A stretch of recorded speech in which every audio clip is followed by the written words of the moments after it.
2022년 6월 15일 수요일, 하나님 앞에 새롭게 시작하는 서광교회 새벽 묵상 말씀입니다. 오늘 우리가 함께 묵상할 하나님의 말씀은 호세아 13장 5절에서 9절 말씀입니다. 내가 광야 마른 땅에서 너를 알았거늘 그들이 먹여준 대로 배가 불렀고 배가 부르니 그들의 마음이 교만하여 이로 말미암아 나를 잊었느니라. 그러므로 내가 그들에게 사자 같고 길가에서 기다리는 표범 같으니라. 내가 새끼 잃은 곰같이 그들을 만나 그의 염통 꺼풀을 찢고 거기서 암사자같이 그들을 삼키리라. 들짐승이 그들을 찢으리라. 들짐승이 그들을 찢으리라. 이스라엘아, 내가 패망하였나니 이는 너를 도와주는 나를 대적함이니라. 아멘. 오늘 우리가 묵상하는 말씀에는 하나님께서 이스라엘 자손을 광야 마른 땅에서 알았다고 말씀하고 계십니다. 여기서 광야와 마른 땅은 표현만 다를 뿐 의미상으로 다르지 않습니다. 즉, 동일한 의미를 각각 다른 표현으로 나타내고 있는 것입니다. 이것은 광야라는 개념을 강조하기 위함이었습니다. 사랑하는 성도님, 광야란 무엇입니까? 마른 땅이란 어떤 곳입니까? 먼저 광야, 마른 땅은 이스라엘 자손이 애굽에서 해방되어 가나안 땅에 들어가기 전까지 방황하였던 그 광야를 말하고 있습니다. 다음으로 광야는 비유적 의미로 이해할 수 있는데, 이스라엘 자손이 결코 삶의 풍요로움을 경험하지 못하던 상태, 주변의 각종 위협으로 인하여 염려를 떨쳐버릴 수 없었던 상태, 오직 하나님밖에는 의지할 것이 없는 상태를 말하는 것입니다. 오늘 말씀은 하나님께서 바로 그러한 상태에 있던 이스라엘 자손을 알고 계셨다는 이야기입니다. 아셨다는 것은 단지 지적으로 아는 것 이상의 깊은 관계를 말하고 있습니다. 원문상 여기에 기록된 안다는 개념의 표현은 상대방을 인격적, 체험적으로 아는 것, 상대방과 진실한 관계를 맺는 것을 의미하고 있습니다. 오늘 말씀에서는 하나님이 이스라엘과 진실한 관계를 맺으셨다는 사실을 강조하기 위하여 사용하는 것입니다.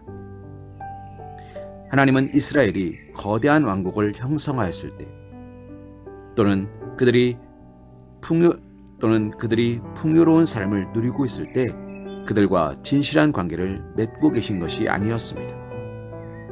이스라엘 백성들이 하루하루 먹고 살 걱정을 해야 할 정도로 척박한 환경에 처해 있을 때, 그때 하나님은 그들과 진실한 관계를 맺으셨습니다.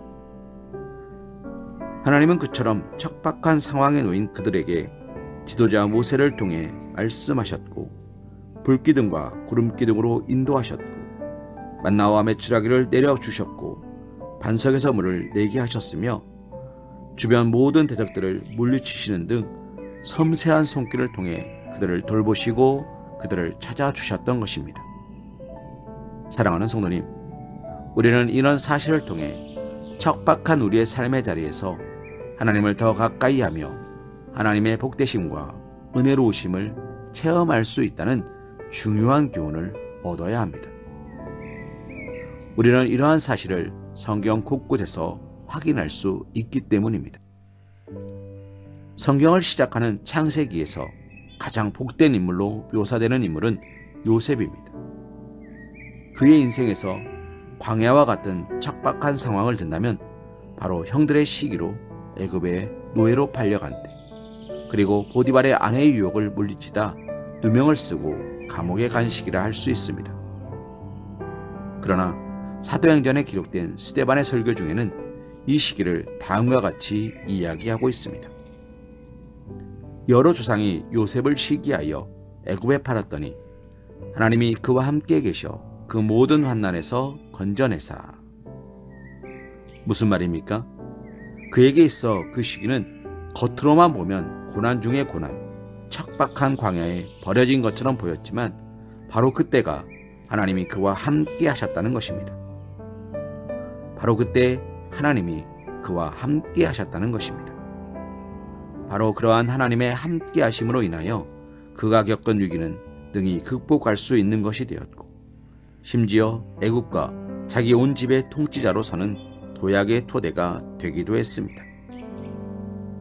이는 다윗도 마찬가지였습니다. 우리가 알듯 그는 이스라엘의 모든 왕들 중 가장 위대한 왕으로 일컬어지는 인물입니다. 그리고 그가 지은 주옥 같은 시들은 그의 복된 신앙생활의 결정체라 할 수 있는 것으로 모든 시대에 하나님의 백성을 감동시키고 그들에게 위로와 힘을 주는 것이라 할 수 있습니다. 사랑하는 성도님, 그러한 다윗이 그 어떤 상황보다도 광야처럼 척박한 삶의 자리에서 하나님을 만났다는 것입니다. 다윗이 기록하는 시편들 가운데 대부분은 그가 장인 사울에게 쫓기던 상황, 신하들 압살롬의 반란으로 쫓기던 상황에서 지어졌습니다. 피폐하고 척박하며 고통스러운 광야의 삶 가운데 하나님이 찾아오셨던 것이며, 바로 그처럼 척박한 삶의 자리는 하나님과 더욱 깊은 만남을 갖는 복된 자리가 되었던 것입니다. 사랑하는 성도님, 우리들은 대개 광야와 사막 같은 자리에 버려지면 쉽게 하나님을 원망하고 불평할 것입니다. 그러나 그러한 광야와 같은 삶을 통하여 하나님을 만나고 하나님과 깊은 관계를 맺으며 진실하고 놀라운 축복의 삶을 예비하는 통로가 될 수 있음을 기억해야 합니다. 안락한 상황에서는 쉽게 보이지 않던 하나님을 아무것도 의지할 수 없는 고통스러운 상황에서 만나고 볼 수 있는 것입니다. 사랑하는 성도님, 오늘 광야와 같은 상황이라면 이로 인하여 하나님을 원망하거나 불평하는 어리석음을 범하지 마십시오. 절망의 나락으로 뒷걸음질하는 어리석은 자세를 취하지 마십시오. 오히려 하나님을 만날 수 있는 기회로, 더 깊은 은혜를 체험할 수 있는 기회로 삼으시길 바랍니다. 시편 31편 7절과 8절 말씀으로 오늘의 말씀 묵상을 이어갑니다. 내가 주의 인자하심을 기뻐하며 즐거워할 것은 주께서 나의 고난을 보시고 환난 중에 있는 내 영혼을 아셨으며 나를 원수의 수중에 가두지 아니하셨고 내 발을 넓은 곳에 세우셨음이니이다. 아멘.